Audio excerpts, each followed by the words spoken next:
আমরা ওই নবীকে ভালোবাসি বলে দাবি করি, কিন্তু ওই নবীর মহব্বত আমার অন্তরে আছে? বলেন, প্রকৃত মহব্বত অন্তরে আছে? আমাদের অন্তরে নাই। যদি থাকতো, নবীর সুন্নত যেটা প্রকাশ্য সুন্নত সেটা হচ্ছে দাড়ি। এই দাড়িটা হচ্ছে নবীর প্রকাশ্য সুন্নত। আমি নবীর অন্যান্য সুন্নত যেগুলো গোপনীয় সুন্নত ওগুলো মানি কি মানি না ওইটা লোকে জানে না, ওইটা আল্লাহ জানে আর আমি জানি। কিন্তু এটা হচ্ছে প্রকাশ্য সুন্নত, এটা হচ্ছে প্রকাশ্য সুন্নত, এটা হচ্ছে প্রকাশ্য সুন্নত। এগুলো কি প্রকাশ্য সুন্নত একটা, এগুলো সবাই দেখে, সবার নজরে পড়ে। এই প্রকাশ্য সুন্নত আমরা কয়জন ফলো করি?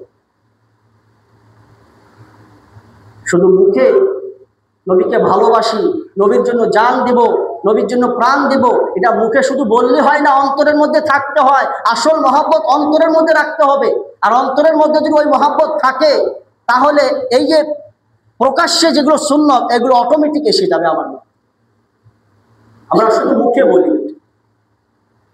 আচ্ছা বলেন তো, নবীকে নিয়ে গালাগালি করলো, আমাদের কারো মনের মধ্যে কোনো কষ্ট হয়েছে?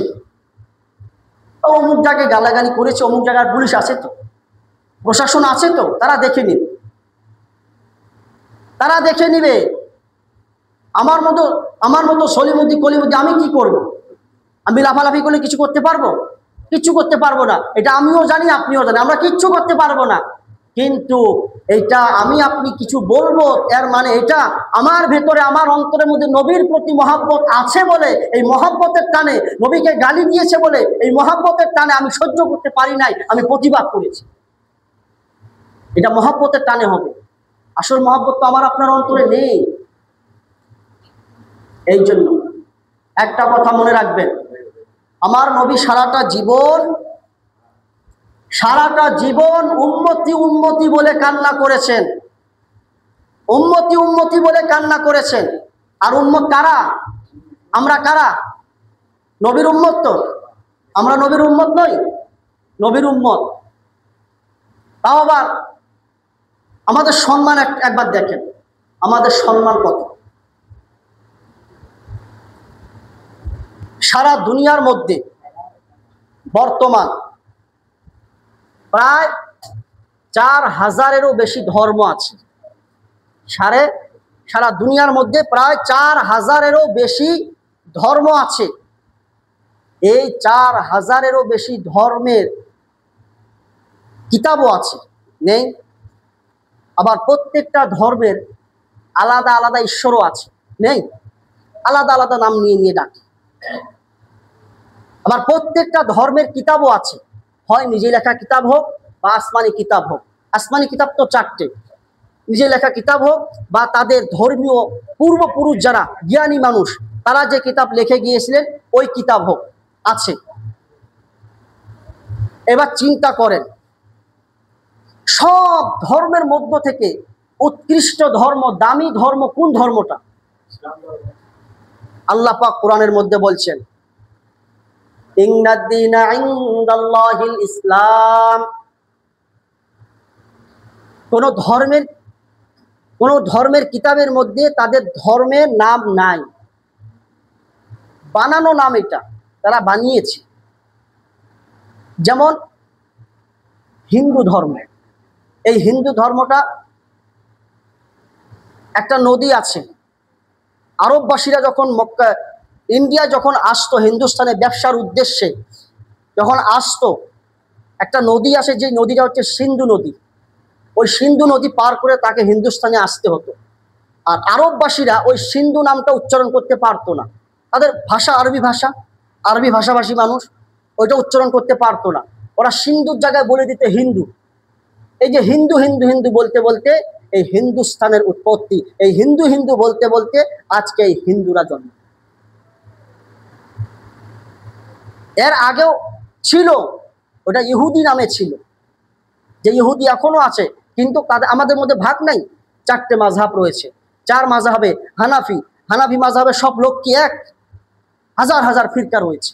তো ওদের মধ্যেও শত শত দল আছে, শত শত লাইন আছে, ভাগ আছে। তো ওর মধ্যে এই সনাতন নামটা দেওয়ার পরে আস্তে আস্তে ওদের মধ্য থেকেও ভাগ ভাগ হয়ে গিয়েছে। কিন্তু ওদের ধর্মের কিতাবের মধ্যে কিন্তু হিন্দু শব্দ নাই, বানানো ওদের। কিন্তু আমাদের ধর্মের কিতাবের মধ্যে আসে না নাই? আল্লাহ পাক কোরআনের মধ্যে সূরা আলে ইমরানের মধ্যে বলছেন, ইন্নাদ-দীনা ইনদাল্লাহিল ইসলাম। আল্লাহ রাব্বুল আলামিন বলছেন, আমার কাছে, আমি আল্লাহর কাছে সব চাইতে প্রিয় যে ধর্মটা, পছন্দ যে ধর্মটা, আমি আল্লাহর মনোনীত যে ধর্ম, ওই ধর্মের নাম হলো ইসলাম। একবার জোরে বলেন না সুবহানাল্লাহ। আল্লাহকে, তিনি হচ্ছেন সমস্ত জাহানের সৃষ্টিকর্তা, তিনি হচ্ছেন সমস্ত মাখলুকাতের সৃষ্টিকর্তা, তিনি সব কিছুকে বানিয়েছেন। আল্লাহ রাব্বুল আলামিন কোরআনুল কারীমের মধ্যে বলছেন, এই আসমান আর এই জমিন, আসমান আর জমিনের মধ্যবর্তী এই ফাঁকা জায়গার মধ্যে যা কিছু রয়েছে সব কিছুকে আমি আল্লাহ তাআলা সৃষ্টি করেছি, বলি সুবহানাল্লাহ। এর মধ্যে কি কি রয়েছে? 7টা মজবুত মজবুত আসমান রয়েছে, আছে কিনা? আল্লাহ রাব্বুল আলামিন সূরা নাবার মধ্যে বলেন, ওয়াবানাইনা ফাওকাকুম সাবআন শিদাদা। আল্লাহ রাব্বুল আলামিন বলেন, তোমাদের মাথার উপরে আমি আল্লাহ তাআলা মজবুত মজবুত করে 7টা আসমান আমি আল্লাহ তৈরি করে দিয়েছি, বলি সুবহানাল্লাহ। এমন ভাবে তিনি তৈরি করেছেন যে আসমানের মধ্যে কোনো ফাটল পাবেন না, যে আসমানের মধ্যে কোনো ছিঁড়ার দাগ পাবেন না।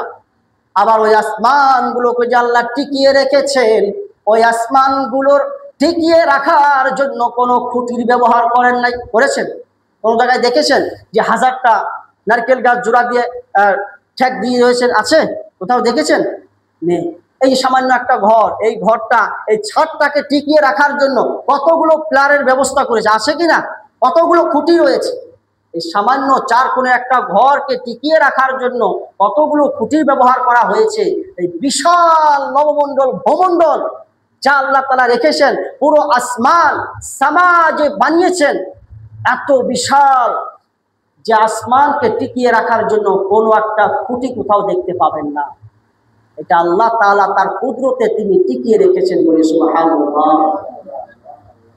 আল্লাহ রাব্বুল আলামিন বলেন,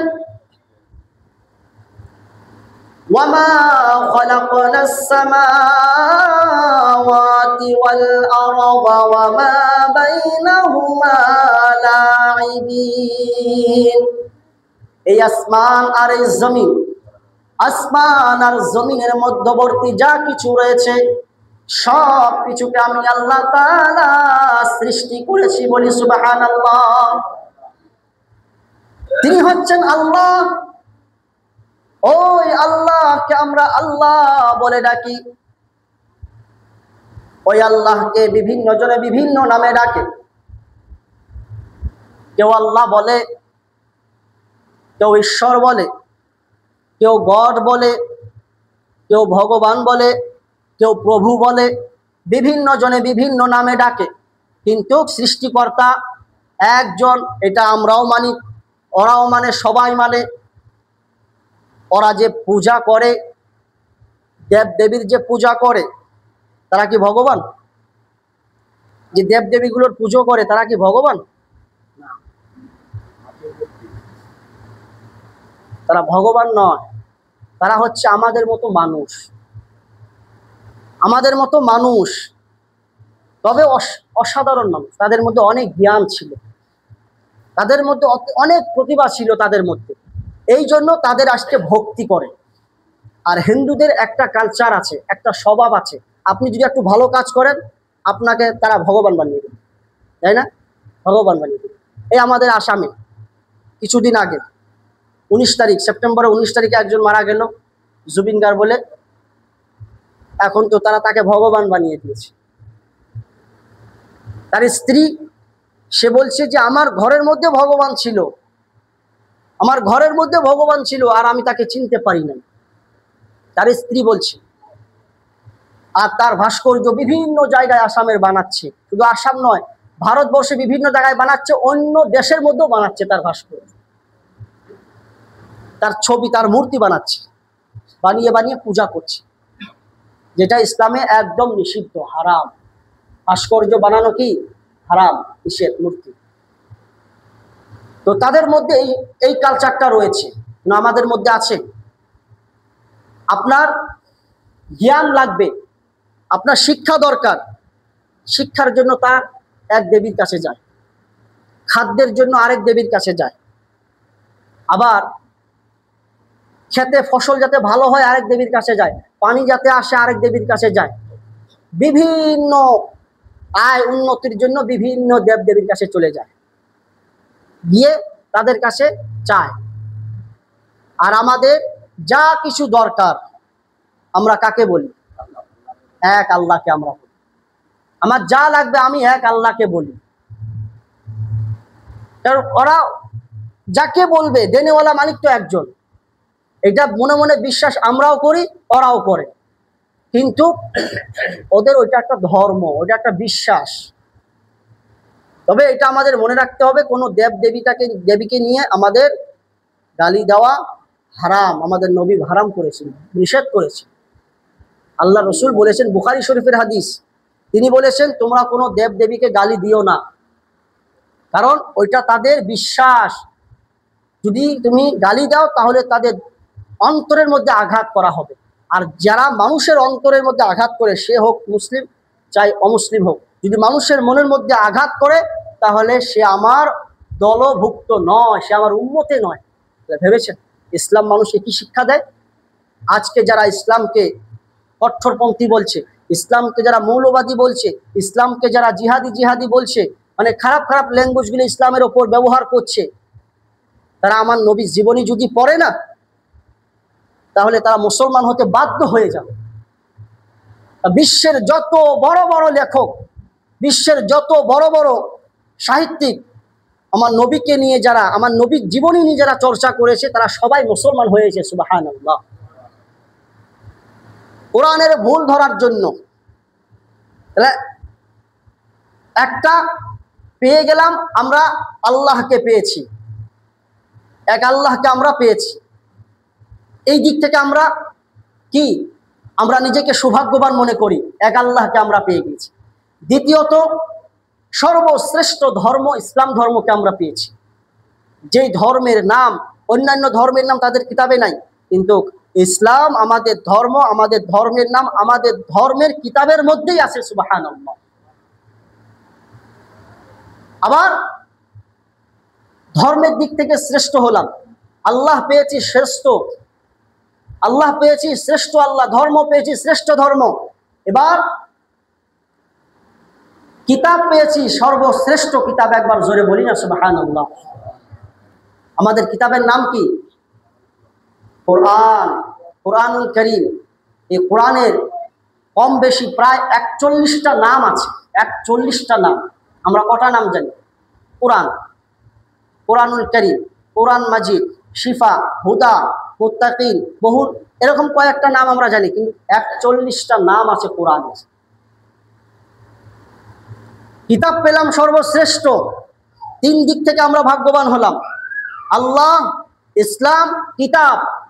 এবং এই কিতাব যে মহামানবের ওপর নাজিল হলো, তিনি হচ্ছেন বিশ্ব মানবতার শান্তির দূত, যিনি হচ্ছেন সমগ্র জাহানের জন্য শান্তির বার্তা নিয়ে এসেছিলেন মহামানব বিশ্বনবী জনাবে মুহাম্মদ রাসূলুল্লাহ সাল্লাল্লাহু আলাইহি সাল্লাম। একবার জোরে বলি না সুবহানাল্লাহ।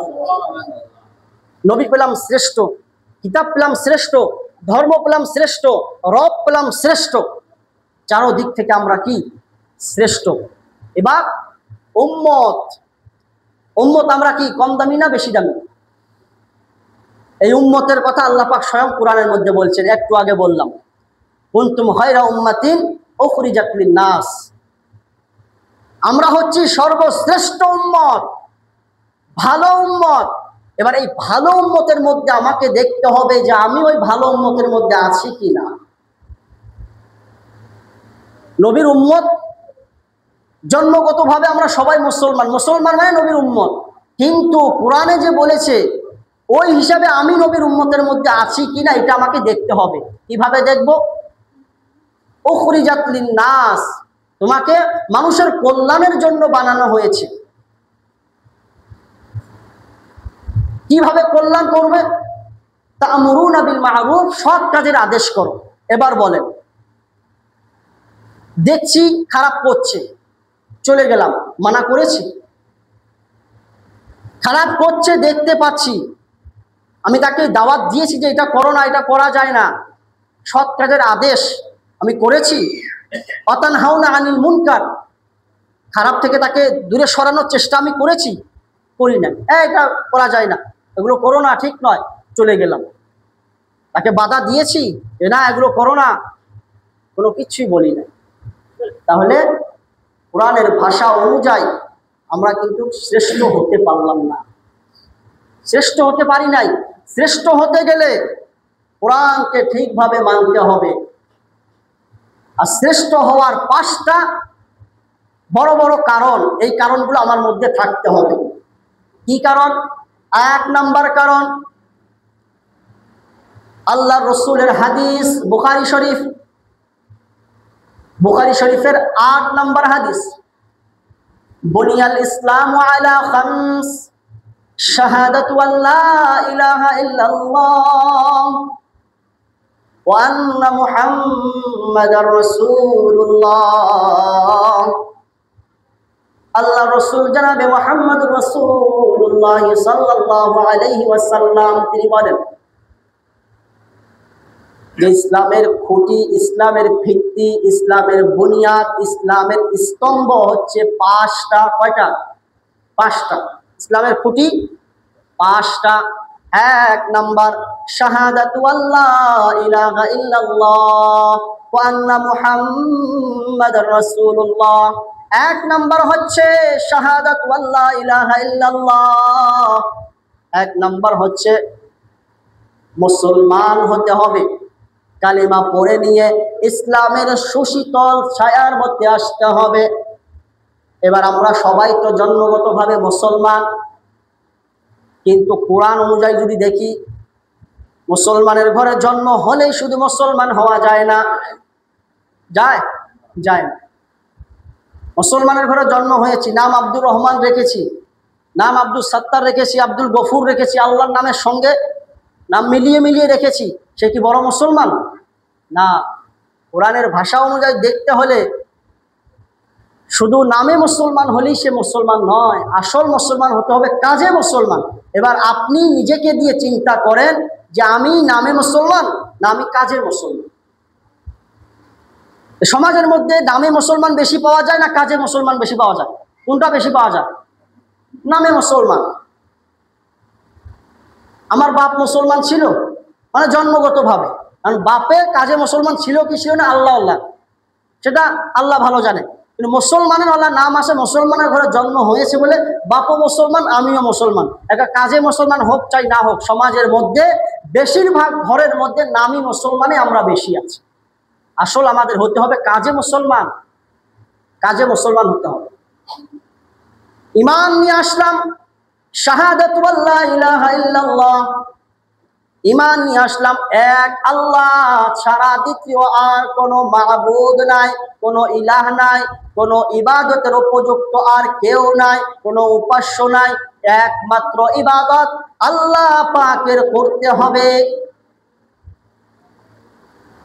আল্লাহ ছাড়া দ্বিতীয় কোনো মাবুদ আছে? আমরা কলেমা পড়ি না, লা ইলাহা ইল্লাল্লাহ, আল্লাহ ছাড়া কোনো মাবুদ নাই, কোনো ইলাহ নাই, কোনো উপাস্য নাই, কোনো ইবাদতের উপযুক্ত আর কেউ নাই। এটা হচ্ছে জবানি একটা তর্জমা, কিন্তু আসল তর্জমা হচ্ছে, কলেমার আসল তর্জমা হচ্ছে, আসল মিনিং হচ্ছে যে লা ইলাহা ইল্লাল্লাহ মুহাম্মাদুর রাসূলুল্লাহ বললাম, এর মানে হবে আমি আমার পুরো দেহটাকে, আমি আমার পুরো শরীরটাকে আমি আল্লাহর রাস্তায় কুরবান করে দিলাম, বলি সুবহানাল্লাহ। এটা হচ্ছে আসল অর্থ। আল্লাহ রাস্তায় কুরবান করে দিলাম মানে কি? আমি বারবার বলে থাকি একটা কথা, একটা গাড়ি, রিমোটওয়ালা গাড়ি, ওই রিমোটটা আমার হাতে আছে, আমি যেরকম ভাবে রিমোটটাকে ঘুরাবো গাড়ি সেদিক সেরকম ভাবে ঘুরবে। আমরা হচ্ছি ওই গাড়ি, আমরা হচ্ছি শুধু সেই গাড়িটা। আর রিমোট হচ্ছে কোরআন, রিমোট হচ্ছে হাদিস, রিমোট হচ্ছে আল্লাহ, রিমোট হচ্ছে আল্লাহর রাসূল। একবার জোরে বলি না সুবহানাল্লাহ। কোরআন যেভাবে বলবে সেভাবে আমাকে চলতে হবে। কোরআন বলেছে ডানে যাও, ডানে হচ্ছে জান্নাতের রাস্তা, ডানে গেলে ডানে যদি যাও তাহলে আবু বকর হবা, বামে যদি যাও বামে হচ্ছে জাহান্নামের রাস্তা, বামে যদি যাও বামে হচ্ছে শয়তানের রাস্তা। ডানে গেলে আবু বকর হবা, বামে গেলে আবু জেহেল হবা। এবার তুমি কি হবে? আপনি বলেন, আপনি কি হবেন? আবু বকর হতে চান না আবু জেহেল হতে চান? যদি আবু বকর হতে চাই তাহলে ডানপন্থী হতে হবে, বামপন্থী হওয়া যাবে না। আর ডানপন্থী যদি আমি হই তাহলে কোরআনকে মানতে হবে, কারণ কোরআন হচ্ছে রিমোট। কোরআন রিমোট। গাড়িকে আমি ডান দিকে ঘোরাচ্ছি, গাড়ি চলছে না, এটকে গিয়েছে, একটু যাচ্ছে আবার এটকে যাচ্ছে, গাড়িটা খারাপ হতে ধরেছে, খারাপ হতে ধরেছে। তখন আমরা রাগের মাথায় কি করি? ধুর তোর গাড়ি, আসার মানে ভেঙেও ফেলি। আমি যদি আল্লাহ ডানে যেতে বলেছে, আমি যদি বামে যাই, আল্লাহ বারবার ওয়ার্নিং দিচ্ছে। ওয়ার্নিংটা কিভাবে দেয়? আমি যখন ছোট ছিলাম আমার কি মুখে দাঁত ছিল? ছিল? ছিল না। একটু যখন বড় হয়েছি আমার মুখে দাঁত এসছে। এটা কি? আল্লাহর তরফ থেকে নোটিশ, চিঠি, ওয়ার্নিং তিনি আমাকে দিচ্ছে। আমি যখন দুনিয়ার মধ্যে এসছি আমার মুখ ছিল, জিহ্বাও ছিল, কিন্তু বাক শক্তি ছিল না। ছিল? কথা বলতে পারে বাচ্চারা? পারে না। কিন্তু আস্তে আস্তে যখন বড় হয়ে যাচ্ছে তখন কালেমা শিখছে, কথা বলা শিখছে। এটা কি? নোটিশ আল্লাহর তরফ থেকে, চিঠি। এটা চিঠি। এক বান্দা আল্লাহ পাককে জিজ্ঞেস করেছিল, আল্লাহকে বলেছিল, আল্লাহ তুমি যখন আমার মৃত্যু দিবা, আমি যখন দুনিয়া থেকে চলে যাব, যাওয়ার আগে আগে তুমি আমাকে কিছু নোটিশ পাঠিও, কিছু বার্তা পাঠিয়ে দিও যে তোমার আর কিছুদিন পরে ইন্তেকাল হবে, মওত হবে, তুমি দুনিয়া থেকে চলে আসবে। এই বার্তা আমাকে পাঠিয়ে দিও। আল্লাহর সঙ্গে কথা হচ্ছে। হওয়ার পরে ওই বান্দা একদিন হঠাৎ করে আচানক করে মৃত্যু হয়ে গেল। এবার বান্দার সঙ্গে আল্লাহর কথা হচ্ছে। বান্দা আল্লাহকে বলছেন, ও আল্লাহ, আমি না বলেছিলাম আমার মৃত্যুর আগে আগে আমাকে কিছু নোটিশ পাঠিয়ে দিও। আল্লাহ এবার বলছেন ওই বান্দাকে যে, বান্দা তাহলে শোনো, তোমাকে কি কি নোটিশ আমি দিয়েছিলাম। বান্দা বলো, তুমি যখন ছোট ছিলে, তোমার মায়ের পেট থেকে যখন তুমি দুনিয়ার মধ্যে এসেছিলে, এসে সঙ্গে সঙ্গে টোয়া টোয়া করে কান্না করছিলে। তুমি একা কান্না করেছিলে, আর তোমার আত্মীয় স্বজন যারা রয়েছে সবাই আনন্দ খুশি, সবাই হাসি ঠাট্টা। আমার নাতি এসছে, আমার পোতা আসছে, আমার ভাগনা এসছে, আমার ভাগ্নি এসছে, আমার ভাইজি আমার ভাইপো এসছে, কত খুশি সবাই। মা বাবা খুশি, দাদা দাদি নানা নানি আত্মীয় স্বজন সবাই খুশিতে আত্মহারা। নতুন মেহমান দুনিয়ার মধ্যে এসছে, কিন্তু তুমি বান্দা, তুমি শুধু একাই টোয়া টোয়া করে কান্না করছিলে। এই জন্য কবি একটা কথা বলছেন, যেদিন তুমি এসেছিলে ভবে, কেঁদেছিলে তুমি, হেসেছিল সবে। আমি যখন দুনিয়ার মধ্যে এসেছিলাম আমি একাই কান্না করছিলাম, আর দুনিয়ার সবাই হেসেছিল, দুনিয়ার সবাই আনন্দ করছিল। দুনিয়ার সবাই বলতে আমার আত্মীয় স্বজন সবাই আনন্দ করছিল। আমি এলাম, আসার পরে আমার জবানে দাঁত ছিল না, আল্লাহ পাক আমার মুখের মধ্যে দাঁত দিয়ে দিলেন। এবার দাঁত দেওয়ার সঙ্গে সঙ্গে আমি কি হাড্ডি চিবোতে পারতাম? পারি নাই। নরম নরম মাংস, ভাত এগুলো খেয়েছি। খাওয়ার পরে আস্তে আস্তে যখন বড় হচ্ছি, আমার মুখের ভেতরে জবান ছিল, জিহ্বা ছিল, কিন্তু আমার বাক শক্তি, কথা বলার শক্তি ছিল না। আল্লাহ তাআলা আমাকে আস্তে আস্তে কথা বলার শক্তি দিয়েছে। আল্লাহ ওই বান্দাকে বলছেন যে, এটা তোমার তৃতীয় একটা নোটিশ, একটা চিঠি আমি তোমাকে দিয়েছি। এরপরে বান্দা যখন আস্তে আস্তে বড় হচ্ছে, ছোট থাকাতে সে হাঁটতে পারে না, পারে? বাচ্চারা হাঁটতে পারে? পারে না। এবার আস্তে আস্তে সে যখন বড় হয়, বড় হওয়ার পরে সাথে সাথে সে আস্তে আস্তে হাঁটাও শিখে যায়। এটা হচ্ছে